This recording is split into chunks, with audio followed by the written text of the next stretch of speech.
Hola a todos, mi nombre es Gabriel Cajiga y soy miembro de la Junta Directiva de Ipandetec.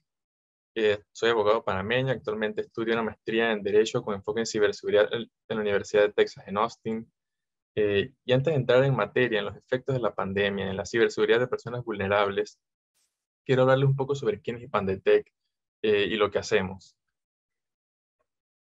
Vamos a ver. Entonces, ¿quiénes somos? El Instituto Panameño de Derecho y Nuevas Tecnologías, Ipandetec, es una organización sin fines de lucro que promueve el uso y la regulación de las tecnologías de la información y comunicación o TICs, y la defensa de los derechos humanos en el entorno digital en Panamá y Centroamérica.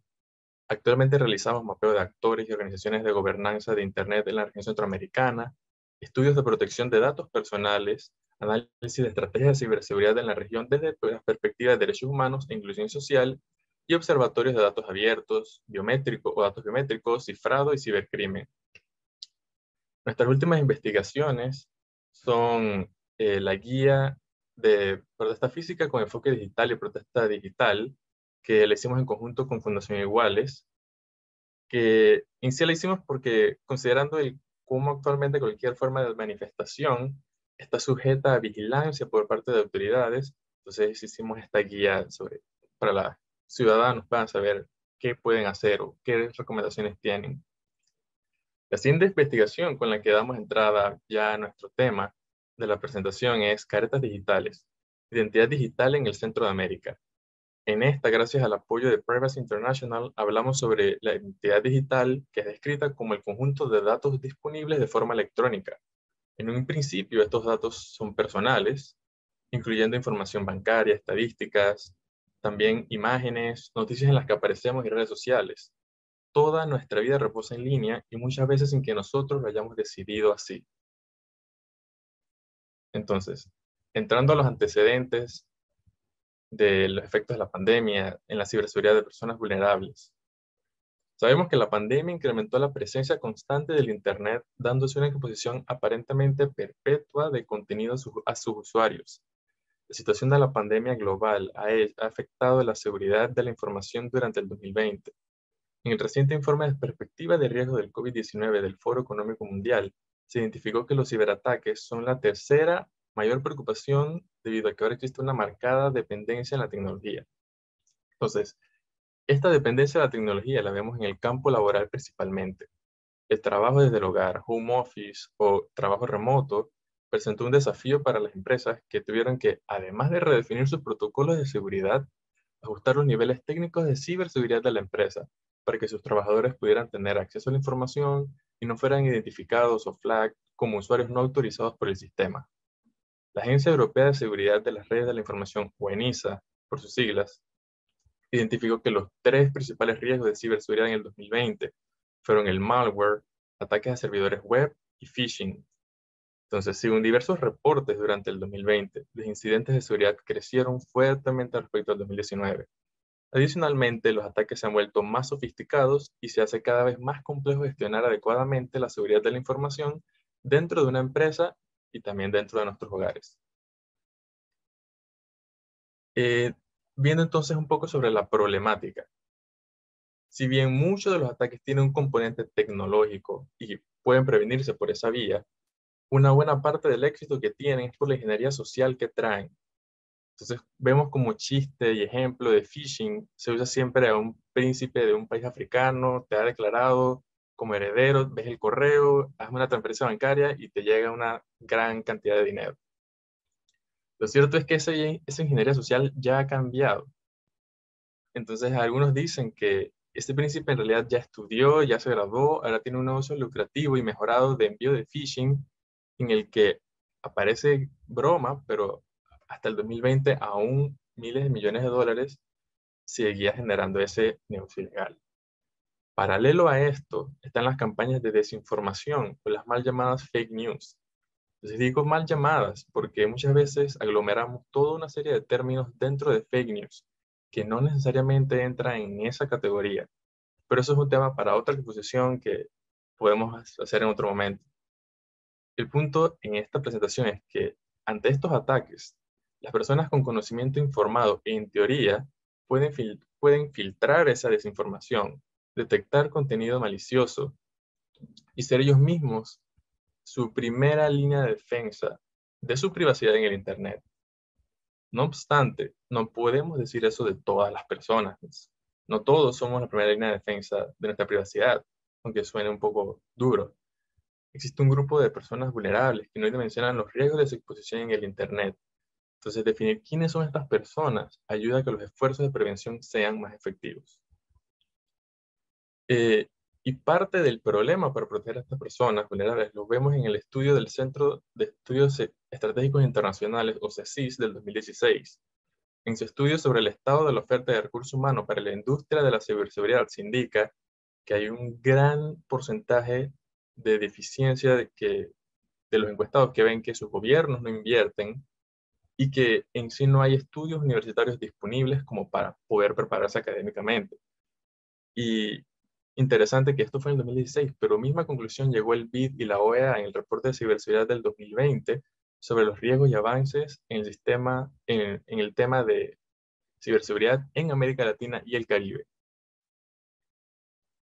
Entonces, hemos hablado sobre qué proteger a las personas vulnerables, pero iniciamos por identificar cuáles son esos grupos vulnerables y que se ven que pueden ser afectados por la pandemia en temas de ciberseguridad. Usualmente cuando hablamos de personas vulnerables en ciberseguridad pensamos en niños, adolescentes, adultos mayores o personas con discapacidades. Esos son los más vulnerables. Y de hecho, el reporte de NISA reveló que la adopción de tecnologías móviles y la suscripción a plataformas digitales hace específicamente que las generaciones jóvenes sean más vulnerables a amenazas de tipo de cyberbullying o sextorsión. No obstante, aparte de ese grupo de personas vulnerables, categorizados principalmente por su edad, en la ciudad de San Francisco, la Universidad de Berkeley realizó un estudio en el que trae sobre la mesa que las comunidades de escasos recursos son extraordinariamente más vulnerables al cibercrimen, dejando así el rango de edad no es que no sea el principal categorizador de quiénes son las personas más vulnerables.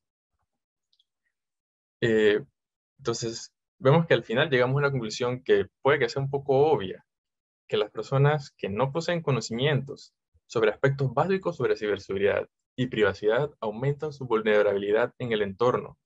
Ahí recae la importancia de las ONGs, entidades gubernamentales que promueven esta temática y que hacen concientización ciudadana sobre el tema. Y esto porque las empresas y los mismos gobiernos se enfocan en implementar medidas de ciberseguridad para combatir el crimen, para proteger sus datos, pero no mucho se hace en difusión y capacitación. Entonces entramos ahora a, bueno, ya sabemos que no son las personas vulnerables, pero ¿cuáles son los mecanismos legales que tienen para proteger? ¿Hay alguno? Entonces, a nivel internacional, el primer mecanismo que se piensa para combatir el cibercrimen y por ende proteger a estas personas es el Convenio de Budapest. Pero esta no es la regla siempre, porque el convenio no ha logrado la acogida que se esperaba que tuviera cuando salió en el 2004. Por tal razón, hay que estar pendiente de los foros de discusión que están dándose actualmente en la ONU sobre las regulaciones de las TICs, el comportamiento de los estados en el ciberespacio y posiblemente un nuevo tratado de cibercrimen. Adicional a esto, si bien a nivel internacional el tema es un poco ambiguo y no hay un gran consenso, hay guías y ciertos parámetros internacionales por entidades independientes, pero al final del día los mecanismos de protección se ven en las leyes de cada país. En Panamá está la Ley 81 del 26 de marzo del 2019, que entró en vigencia en este mismo año, el 2021, en marzo. Entonces, la ley reconoce que los datos son propiedad de su titular y que toda transacción, manipulación, tratamiento, divulgación o intercambio de estos están sujetos al consentimiento del afectado, salvo las excepciones que establece la propia ley y otras normas especiales. Entonces, como expertos han compartido, esto es un gran avance significativo para Panamá y constituye un paso importante para la recuperación de la intimidad y la privacidad en la área digital. La pregunta es, ¿cómo esto resuelve o ayuda a proteger a las personas vulnerables? Estamos hablando de privacidad. Y la respuesta aquí es que en estos mecanismos legales obligan, o al menos deberían forzar a que las empresas tomen conciencia de la información que poseen.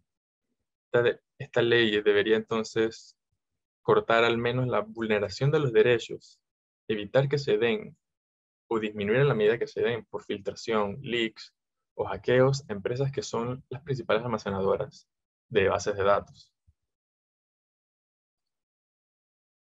Y entramos al final a las recomendaciones y de manera de conclusión también. Y puede que en sí el parámetro legal no sea el deseado, tristemente, pero está en progreso constante. Está en progreso constante y nos toca a todos formar parte de él y entrar y participar. Entonces, desde IPANDETEC traemos y hacemos eco a las recomendaciones que organizaciones similares a nosotros promueven y hacen. La primera es, conozca los planes de ciberseguridad que tiene su gobierno local y o nacional. Y si no lo tiene, pídalo. La OEA ha hecho muchos esfuerzos por conocer las perspectivas de seguridad de los países miembros para que en los foros internacionales allá en la ONU puedan aportar de la mejor manera. Segunda recomendación, sea docente en su círculo. Usted puede cuestionar desinformación por el que no hay mecanismo legal para prevenir en el momento. El tema de las plataformas digitales y su regulación a la libertad de expresión es algo bastante controversial, por lo que educarse y cuestionar esa información pareciera ser que es la manera más rápida o más accesible para combatirla.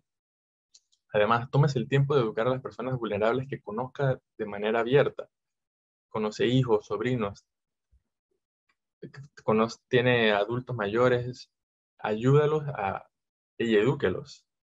Entonces, al mismo tiempo hablamos de educación, pero tampoco hay que infundir temor en la tecnología, porque ataques, ciberataques siempre van a haber. Es mentira decir que no van a ocurrir más nunca. O sea, estar 100% protegidos no es, no sería verdad. Entonces, una cuarta recomendación, perdón, una tercera, es que una gran frase es, eso no, a mí no me va a pasar, a mí no me van a hackear o, o yo no tengo mucha información para ser hackeado. eh, y eso no es cierto. O sea, las mejores, o sea, al final usted es un dato en una base de datos. O sea, usted el principal, al final, lo que quieren estas personas o estos grupos de ataque es obtener la base de datos y por casualidad usted puede que esté allí. Así que es mejor que conozca las formas de manejo de incidentes en caso de que le ocurra. En caso de que usted tenga también una base de datos, sepa a quién acudir, a qué autoridades o empresas expertas en ciberseguridad le pueden resolver.